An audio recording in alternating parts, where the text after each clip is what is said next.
This is a very odd word to use. Hey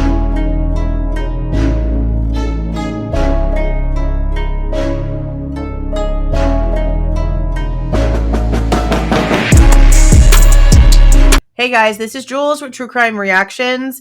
Disclaimer, everything stated in this video is my opinion and my opinion only. And just like everything else in these cases we discuss here on this channel, everything is alleged. Okay, so we've been talking extensively over the 28 pages that were submitted by the state that have recently become unsealed and public information for photos and different things that they planned to show at trial. Now, in the list of photographs, it has photographs of the wounds for all 4 victims, and it's extremely graphic. It's a lot more than we really expected for a few of them. It sounds like Ethan's story has not been being told to us correctly. The smallest of all 4 has the most amount of injuries. It's a very graphic list. And honestly, I still feel like it's not everything. Hold on, guys. Before we go any further, I need to talk to you about today's video sponsor, Aura. Aura is one of those great tools that I recommend to people in my actual life, as well as you out here on the interwebs, because it's something that I use in my everyday life. It has given me quite a bit of stress relief in such a crazy world, knowing that I can have my information actually protected. These companies don't really care too much about when the customers are alerted when their information is in some sort of leak or data breach. Sometimes it can take up to a year before you're even told what's going on. And with Aura, you can instantly know because it will find it. It will know just when your information is actually out there. And that gives you a great advantage because you can already protect yourself from anything that can happen from that information getting into the wrong hands.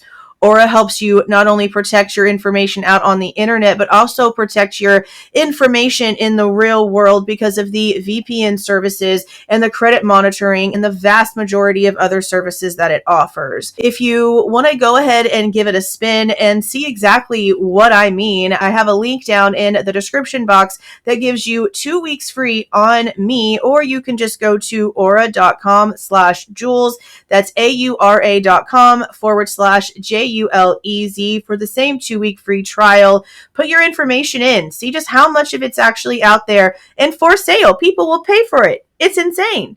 Everything about you is worth millions to literally everyone but yourself. So protect it. Don't let them get anything from you. Save that. That's yours. So click the link down in the description box to give it a shot. Now back to the video. When it comes to Kaylee's, I was expecting there to be a little bit more, but the few words that they do use do show the severity because there's one very specifically and trigger warning. Is from the inside of her cranium. We know how extensive her facial injuries apparently were, according to the people that were on scene, and the way that it's being described. She was so disfigured, her facial area, her cranium was so disfigured that it didn't look human. So I'm expecting that there would be more when it comes to the photographs that were being presented when it comes to her injuries. But maybe it was just so bad, it's hard to decipher what from what. So they just sort of have vague photos. It's a very extensive, very sad list. And with that, of course, because it's telling us more of an actual story, a lot more things are coming out. Again, it seems like Ethan was either subduing someone and someone cut his legs the way that they did in order to be let go from some sort of leg lock, or he was an actual factual threat and not really as much of asleep as they've been wanting us to believe. Maddie's chest injuries are insane. Insane. Now, Alivea, Kaylee Goncalves' sister, has come out and made a lot of statements ever since this information has come out. She did put a little something on TikTok that we're going to go over here in just a second because she uses a really just odd word. We are now finding out from a very recent interview, like today, that she did with Bryan Kohberger. I'm recording this on October 20th, 2025. But she is telling him that she went and met with the prosecution herself on October the 6th to try to get some answers. And if you listen to the entire interview, it's like almost 40 minutes long for really nothing. And I'm not saying that like, oh, she's just out here talking, because that's not what I mean at all. I mean, it sounds like she went over there and she expected to get some answers, and she's describing to Bryan Ensign who was in the room, what it was like, what they were shown. She mentions literally only seeing one photograph. And even in that photograph, it was of Maddie's room, and Maddie was heavily redacted. So I'm really curious as to if she asked for the knife sheath photo. That would be the main one that I would be asking for if you were going to choose one. Because she's not mentioning seeing one when it comes to Kaylee. She's just saying that Maddie in the photo was extremely redacted. So that's just where my mind goes with it. And again, that's just my opinion. But she states that even now, even though it's been some time, 2 weeks now, since this apparently happened, she's left with more questions than answers. She thought she was coming away with answers, and for a while there was a little bit of relief, but the more that she sat on what she was told, she really didn't get anything from going and meeting with them, but again, more questions. Now, she, of course, is keeping what seems to be an optimistic view, because she's like, I know the things I have questions for have answers. But do you, Alivea, seriously, please just stop and think about it for a second. Do you? Because is it really just about motivation and why? Just for example, okay, she mentions how there was 23 times that Bryan Kohberger was apparently over at 1122 King. That's not true, and the state themselves has said that that's not true. During the sentencing, during the times that the sentencing was happening with the plea agreement, what did Thompson state? The state's evidence would indicate that beginning July 9th of 2022, Mr. Kohberger's phone began connecting to a cell tower that serves the area of the 1122 King Road residence in Moscow, Idaho. Now, I will acknowledge for the court and all present that there are many residences in that area. It's a dense population of mostly college-related occupants. Between July 9th of 2022 and November 7th, the defendant's phone connected to that particular tower during late night, early morning hours, 10 p.m. to 4 a.m., on approximately 23 times. Now, I will acknowledge also, we do not have evidence that the defendant had direct contact with 1122 or with residents of 1122, but we can put his phone in that area on those times.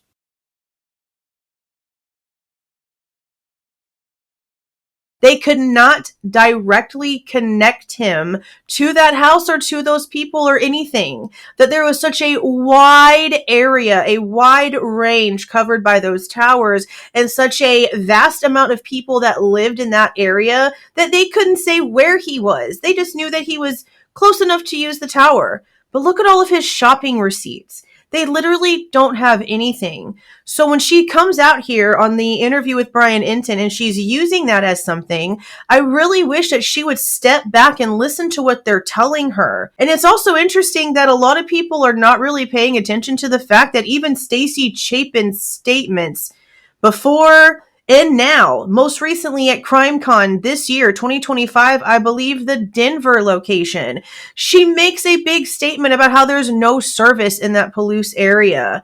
So when there's no service in a certain spot and your phone has to constantly reach around and try to find service, it being on a tower literally within 10 miles of where you live, that's normal. That's completely normal. So when she says that they gave her this information, and it makes her start thinking about, so what was he really doing? Because they don't have times for how long he was there. And she was sort of expecting that. And I understand that. I would have expected that too. Okay, so if you're going to try to tell me that he was over here at 1122 in the neighborhood stalking and surveilling and looking at the house and all the things, how long? How long was he over there? She apparently took a look at some of the cast information. And again, she's not coming back with any answers for any of these things. And it's because there's not any answers. It's because that's not the answer. That doesn't do anything. These phone towers, we've learned a lot over the last 3 years. You could be going north, but because of the way that the service is bad out there, or there being a massive amount of traffic, your phone can connect you to a tower that makes you look like you're going east and put you in a completely different direction. It's not a great science to have in the courtroom. There's so many faulty pings in so many cases. And I've brought this up before, but there was a case right at the beginning of the birth of this channel that was going on at the same time as Kylie Rodney's, Juleza Fuentes. And there was an entire insane back and forth when it came to where Julisa's last location was because of a faulty ping. And at the end of the day, the police were too ashamed of the fact that it was a faulty ping to even tell the freaking family the truth for days and days and days, and had them looking in the wrong location with search parties of hundreds and hundreds of people looking in the wrong directions, again, because they just didn't want to tell the family, hey, we had it wrong. It was actually a false ping, and this is the real last one. Technology, I understand it can do wonders, but it can cause some chaos, especially whenever humans are the ones with the reins. So I wanted to preface the fact that she met face-to-face with the prosecution on October the 6th before then playing you this video so that we have a little bit of context for where she got this word. Because again, the TikTok video came out before the Brian Inton interview where we found this out. So we got the information backwards, but now we sort of get the gist. So I'm going to go ahead and play this and I'll be back. In regards to some descriptions of autopsy photos that the state had planned to introduce as exhibits, I just wanted to offer a little bit of, my perspective that maybe will help lessen some of the speculation. I need to be very clear. I'm not talking anything specifically about Maddie, about Xana, about Ethan. I don't know anything specifically about them at all whatsoever. So I can only talk to my experiences regarding Kaylee's autopsy and questions that I've had for investigators. And some of the wounds that were made to Kaylee were described as experimental.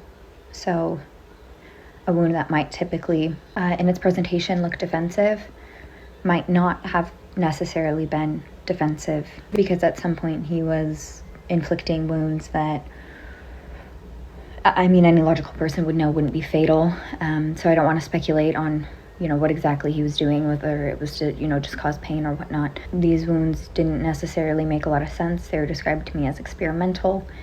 And on Kaylee specifically, there was evidence that he continued the attack after she was no longer even fighting back. Just because there's a wound on a hand, or a wound on a forearm, or a wound on, a wrist, these really, really classic defensive places. Unfortunately, we just can't make that assumption. And even if they were, the body reacts and there's reflexes to, protect your face, your head, your neck, it doesn't mean that someone wasn't sleeping beforehand or, was just briefly woken. I don't want to be doing this. No one on the state side is standing up and giving details like this. And I get it to some extent, but it's creating massive amounts of chaos, and I'm tired of ignoring it. So yeah. The way that she's describing the way experimental was described to her, it's as if it is post-mortem injuries. So they're wanting us to believe that, again, one person did this on 2 floors, 4 people. Obviously, with the stories that we've been told, they were not asleep. Again, Maddie was probably the only one that would have really been asleep, but the new information when it comes to just how extensive and in the positionings of things that Ethan's injuries were, I don't believe that he wasn't fighting back. I still, in my heart of hearts, in the way that I have listened to the actual facts here, believe that he was wholeheartedly fighting someone, and what was done to him was a self-preservation type injury on the other person's part in order to get away from him. And it's almost like we're supposed to sort of rethink a lot of the things that we've just recently read as something that could also be in this experimental post-mortem-ish type genre here, because of, again, just the way that she sort of says things. Now, she does also say, I want to make it clear, I don't know anything about any of the other victims. This is strictly about Kaylee. But then again, the way that she just sort of says stuff makes it seem as if maybe they said stuff about how maybe not every injury that looks defensive really is, and maybe it's more like this thing that happened to Kaylee. I don't know. This whole thing is wild. This whole thing is getting really, really insane. I mean, it's already been crazy, but now that we're getting injury information and we're getting down to what was really supposed to be presented, we're finally getting a clearer story. But this just puts one of those other freaking monkey wrenches in there because, again, 3 minutes, 45 seconds max with the time runs that are literally in the police reports that we have gone over here on this channel when it comes to this one man, 2 floors, 4 people, 3 minutes, 45 seconds. And now they want us to also believe that on top of all of the injuries he was apparently able to inflict, he stuck around a little bit to do some post-mortem stuff. It's just insane. Absolutely insane. But I want to know what you guys are thinking about this down in the comments. Let me know if this makes any sense to you. How much more are they going to add to this very short time frame before they really start understanding why this is not going away, why the chaos is not going away, why the questions are continuing? They can't believe their own narrative. This is insane. Okay, yes, let me know what you guys are thinking down in the comments. If you like the way that I present this information and give my opinion, please don't forget to leave a like on the way out. Subscribe to the channel if you have not subscribed already. And please don't forget to make sure that that notification bell is set to all so you don't miss any of my rants, reviews, reactions, updates, or deep dives. See y'all.